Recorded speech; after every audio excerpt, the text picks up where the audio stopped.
एक शहर जो सुकून की नींद सो रहा था। किसी को कोई खबर नहीं थी आगे क्या होने वाला है, और अगले ही पल ये शहर पानी में डूबने लगता है। इतना ही नहीं, इस पानी के साथ साथ यहाँ खौफनाक शार्क भी आ जाते हैं जो पल भर में किसी की भी चीजें उड़ा सकते हैं। तो क्या ये लोग उन शार्कों से बच पाएंगे या मारे जाएंगे? ये देखने के लिए वीडियो पर बने रहें, और चैनल पर नए हैं तो वीडियो को लाइक और सब्सक्राइब करना मत भूलिएगा। कहानी की शुरुआत में हम देखते हैं समंदर में उठी एक भयानक तूफान, जिसे लोगों ने मामूली समझने की गलती कर दी। एक ऐसा तूफान जिसके आने से पूरा शहर पानी में डूब जाएगा, और अगर यहाँ बच भी गए तो यहाँ रहने वाले शार्क तुम्हें जिंदा निकल जाएंगी। यहाँ अलर्ट कर रहे मौसम विभाग भी ये नहीं जानता कि ये तूफान कितनी बड़ी और कितना खतरनाक होगा, लेकिन मौसम ने अपना कहर बरसाना शुरू कर दिया है। रेडियो से उन्हें यही सूचना दी जा रही है, आप सब इस जगह को खाली करके यहाँ से दूर किसी सुरक्षित जगह पर चले जाएं। ये सुनकर लोगों के बीच भगदड़ मची है, लेकिन अभी भी यहाँ कुछ ऐसे भी लोग हैं जिन्हें ये सूचना बेकार और फेक लग रही है, लेकिन ऐसा करके वो अपने जान को जोखिम में डाल रहे हैं, क्योंकि मौसम ने लगातार अपना कहर बरसाना शुरू कर दिया है। इन सब के बावजूद इस शहर में हमारी नजर एक लड़की पर पड़ती है जिसका नाम डकोटा है, जिसे बाहर बदले मौसम अलर्ट के बारे में जरा सा भी जानकारी नहीं है, और यहाँ उसे भूख भी लगी थी। तब वो अपने फ्रेंड से फोन पर बात करने लगती है। तब वो उसे बाहर आए तूफान के बारे में बताती है। डकोटा को भूख लगी थी, इसलिए वो अपने लिए खाने का सामान लेने बाहर स्टोर की ओर निकल पड़ती है। तब बाहर का नजारा देख उसके होश उड़ जाते हैं। यहाँ सारे लोग अपना घर छोड़कर जा रहे थे। तभी उसके सामने एक आदमी आता है जो उसे कहता है, तुम्हें लगता है इस हालात में कोई स्टोर तुम्हारे लिए खुला होगा? तुम्हें अपनी जान बचाकर यहाँ से तुरंत निकल जाना चाहिए, क्योंकि ये तूफान अभी और बढ़ने वाला है। डकोटा ये सुनकर वापस अपने घर चली जाती है, लेकिन वो इस घर को किसी भी हालत में छोड़कर कहीं जाना नहीं चाहती है, क्योंकि इस घर में उसकी मरी हुई माँ की यादें छुपी है। वहीं आप तूफान हर पल अपना कहर बरसा रही थी, और लोग इस तूफान के चपेट में आने लगे थे। शहर उजड़ने लगा था, नदी नालों में अब पानी भरने लगा था, घरों की छत पत्तों की तरह उड़ने लगी थी। तभी इन सब से अनजान हम एक लड़की डी को देखते हैं। उसके साथ यहाँ उसका भाई रॉन और विल भी थे, जो बरसात का असली मजा ले रहे थे। और तभी इतने में यहाँ उसके डैड विलियम आ जाते हैं और तीनों को डांटने लगते हैं। दरअसल विलियम इन तीनों के कोई असली डैड नहीं थे। खैर, इसके बाद हमें लीसा नाम की एक लड़की को दिखाया जाता है जो कि प्रेग्नेंट थी, और वो भी लास्ट स्टेज पर है, मतलब वो कभी भी एक बच्चे को जन्म दे सकती है। यहाँ लीसा अपने मॉम को वीडियो कॉल पर बात करती हुई जा रही थी। उसकी मॉम उसे कहती है, तुम्हें वहाँ से जल्दी निकल जाना चाहिए, क्योंकि वहाँ बहुत तूफान आने वाला है, और मैं चाहती हूँ कि तुम मेरे पास आ जाओ। लीसा कहती है, मॉम रास्ता पूरी जाम पड़ी है और हाईवे भी बंद कर दिया गया है, मैं यहाँ से निकल नहीं सकती। लेकिन लीसा इस तूफान को सीरियस नहीं लेती। उसे लग रहा था कि ये तूफान भी बाकी तूफानों की तरह नॉर्मल होगी, लेकिन ऐसा सोचना उसके लिए सबसे बड़ी गलती थी। अब उसका फ़ोन डिस्कनेक्ट हो जाता है। लोगों के बीच अफरा तफरी देखकर उसका डर भी और बढ़ने लगता है। इसके बाद हम एडवर्ड को देखते हैं, जो नेवी और मौसम विशेषज्ञ था, और उसके हिसाब से ये तूफान कोई मामूली तूफान नहीं था, एक बहुत बड़ा तूफान था।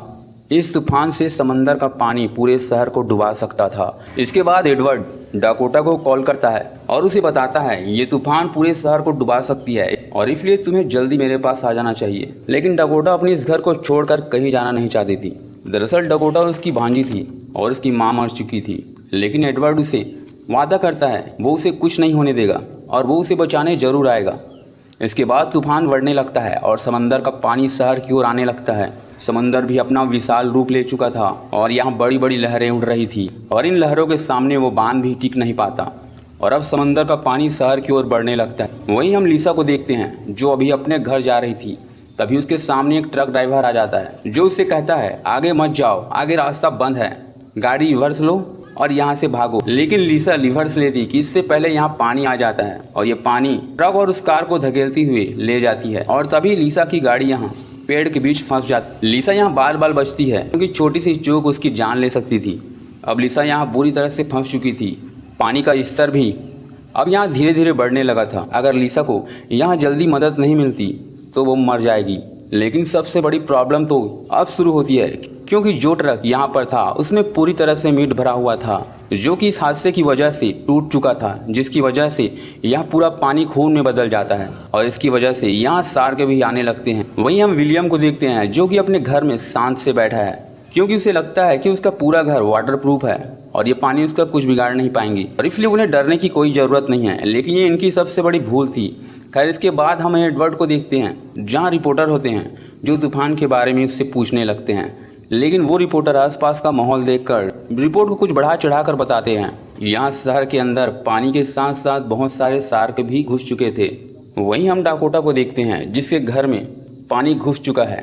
कुछ देर बाद हमें विलियम का भी घर दिखाया जाता है और यहाँ भी पानी घुसने लगा था। इसके बाद हमें 2 इंसानों को दिखाया जाता है जो यहाँ लोगों की मदद करने यहाँ पहुँचे थे। खैर यहाँ आने के बाद वो लिसा की आवाज़ सुन लेते हैं और दोनों उसकी मदद के लिए आगे बढ़ते हैं। यहाँ लिसा उन्हें बताती है कि वो प्रेग्नेंट है। वो आदमी उसे कहता है तुम फिक्र मत करो, मैं तुम्हें हर हाल में बचा लूँगा। लेकिन उस कार में घुसे लकड़ी को देखकर उसके भी रोंगटे खड़े हो जाते हैं क्योंकि जरा सा चूक में लिसा की जान जा सकती थी। खैर वो आदमी अपने दोस्त से कटर लाने को कहता है और ये सुनकर वो अपने नाव से कटर लाने जाता है। लेकिन जैसे ही वो पानी में कदम रखता है एक शार्क उसके ऊपर अटैक कर देता है। ये देखकर उसका दोस्त उसे बचाने के लिए उसकी ओर जाने लगता है, पर यहाँ वो शार्क कुछ पल के लिए उसके दोस्त को छोड़ देता है, लेकिन फिर उसके दोस्त को दबोच कर वो अपने साथ ले जाता है। और ये सारी घटना डाकोटा अपने घर से ही देख रही थी। यहाँ डाकोटा उसे दूसरे शार्क के बारे में बताती है जो कि तेजी से उनकी ओर बढ़ रही थी। तब लिसा यहाँ चौकन्ना हो जाती है। यहाँ ट्रक में बैठा वो ड्राइवर डर जाता है और डर के मारे वो भागने लगता है, लेकिन जैसे ही वो पानी में कदम रखता है वो उस शार्क का शिकार हो जाता है।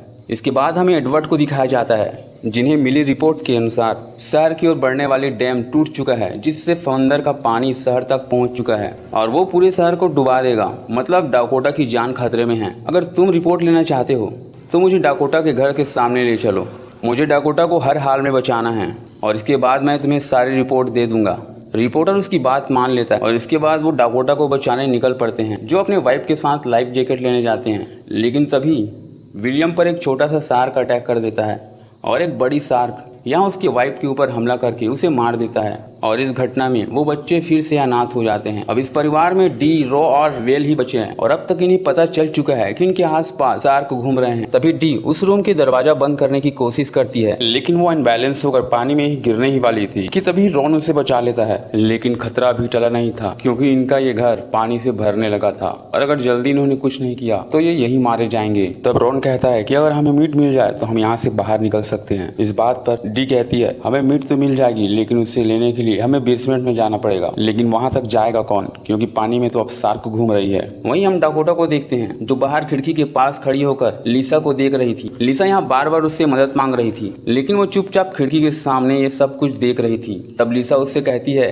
मेरी मदद करो, मैं प्रेग्नेंट हूँ। और ये सुनकर डाकोटा को उस पर दया आ जाती है क्योंकि उसकी भी मॉम मारी जा चुकी है और इसलिए वो कटर लेकर उसे बचाने निकल पड़ती है और यहाँ वो कार के साथ साथ लकड़ियों को भी काट देती है। उस पेड़ की डाल लिसा के पेड़ तक पहुंच चुकी थी और हल्का से एक गलती भी उसकी जान ले सकती थी। खैर यहाँ डाकोटा उसे बाहर निकालकर अपने घर ले आती है। यहाँ आने के बाद लिसा डाकोटा से कहती है हमें यहाँ बचाने कोई नहीं आएगा बल्कि हमें खुद ही अपनी मदद करनी होगी। तुम जाओ और मदद के लिए कोई सिग्नल दो ताकि यहाँ जो भी हमें बचाने आए उनकी नजर हम पे पड़े। और उसकी बात सुनकर डाकोटा छत के ऊपर चली जाती है और यहाँ वो अपने घर में पड़े कपड़ों से एक बड़ा सा हेल्प लिखकर नीचे आ जाती है। तभी हम लिसा को देखते हैं जो कि उसके पेट में दर्द होना शुरू हो गया था। मतलब लिसा कभी भी इस बच्चे को जन्म दे सकती थी। वहीं हम एडवर्ड को देखते हैं जो बाकी रिपोर्टर के साथ यहाँ इस शहर के बॉर्डर पर आ चुके थे, लेकिन यहाँ पानी के स्तर बढ़ चुका था। मतलब उनकी गाड़ी यहाँ से अब आगे नहीं जा सकती और इसलिए वो एक नाव लेकर आगे बढ़ने लगते हैं। वहीं हम इन तीनों को देखते हैं जो कि बेसमेंट तक जाने का प्लान बना रहे थे, लेकिन तभी यहाँ विलियम आ जाता है। मतलब विलियम नहीं मरा था, उस शार्क ने उसे छोड़ दिया था, लेकिन उसे चोट आई हुई थी और इसलिए वो रॉन से कहता है कि तुम जाओ मेरे लिए कोई मदद लेकर आओ। रॉन कहता है बाहर कोई भी मदद करने वाला नहीं है और अब जरूरी सामान खोजने लगते हैं ताकि वो विलियम की मदद कर सकें।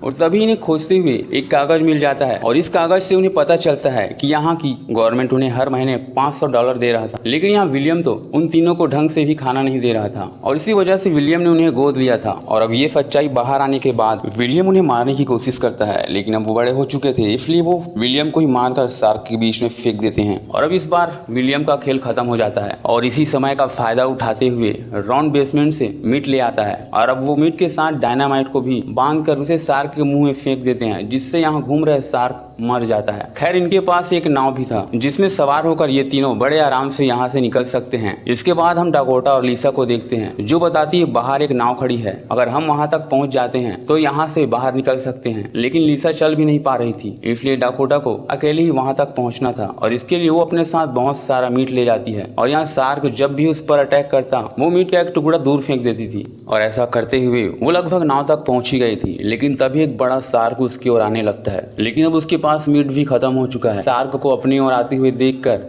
डाकोटा बहुत डर जाती है और बिना हलचल के शांत वहीं पे खड़ी हो जाती है, जिससे शार्क यहाँ आकर वापस चला जाता है और अब डाकोटा बड़े आसानी से उस नाव पर चढ़ जाती है। दूसरी ओर हम लिसा को देखते हैं जो कि बहुत डर चुकी है क्योंकि लगातार यहाँ पानी भरने लगा है और इसलिए वो भी हिम्मत करके बाहर निकल पड़ती है। और यहाँ से बाहर निकलने के बाद लिसा के पेट में काफी दर्द होने लगता है और यहाँ लिसा पानी में एक बच्चे को जन्म देती है, लेकिन यहाँ खून हर तरफ बहने लगता है और इस खून की सुगंध से शार्क यहाँ आ जाता है और उस शार्क को अपनी ओर आते देखकर लिसा अपने उस बच्चे को एक लकड़ी के ऊपर सुला देती है और जैसे ही वो शार्क यहाँ लिसा पर अटैक करती है वो उस लकड़ी से उसकी आंख पर चोट पहुंचा देती है, जिससे वो शार्क यहाँ से भाग जाता है। लेकिन यहाँ एक और शार्क है जो सीधे लिसा की ओर आ रही थी, लेकिन तभी डाकोटा उसे देख लेती है और उसे शूट करके मार देती है और तब लिसा यहाँ तैरते हुए उस नाव तक पहुंच जाती है। लेकिन तभी यहाँ एक शार्क आकर उसकी नाव को पलट देता है और अब ये चारों तरफ भी खतरनाक शार्क के बीच में फंस चुके हैं। तभी यहाँ एडवर्ड आ जाता है और उन शार्कों के बीच एक डिवाइस फेंक देता है, जिससे वो सारे शार्क यहाँ से भाग जाते हैं। लेकिन एक शार्क उनके पीछे अभी भी तेजी से आ रहा था और तभी हम देखते हैं कि एक बड़ा सा शार्क आकर उसका रास्ता रोक लेता है और अब एडवर्ड इन दोनों को बचा लेता है और इस तरह से इनकी जान बच जाती है। और वहीं वादा के तहत एडवर्ड उस न्यूज वाले को सारी रिपोर्ट दे देता है और अब ये सारे लोग बहुत खुश हैं और इसी के साथ इस मूवी का द एंड हो जाता है। दोस्तों मेरे वीडियो को लाइक और सब्सक्राइब जरूर करें। मैं मिलता हूँ आपको अगले वीडियो।